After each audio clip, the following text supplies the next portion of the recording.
এর আওয়াজ শুনলে মনটা যেন ভরে যায় বলো। সবসময় মনে হয় মায়ের পুজো দিচ্ছি। সত্যিই তাই, আমাদের এখানের মা এখনো আছেন। কালকে বিদায় নেবেন মা। মনটা বড় ভারী হয়ে যায়। প্রত্যেক দিন সন্ধেবেলায় যেতে না পারলেও মাঝে মাঝে গিয়ে আরতি দেখে আসি আমরা।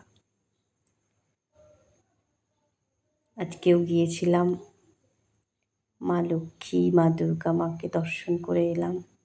প্রসাদ বিতরণ হলো, প্রসাদ খেলাম। তাই ভাবলাম একটু তোমাদের সঙ্গে শেয়ার করে দিই। শুভরাত্রি।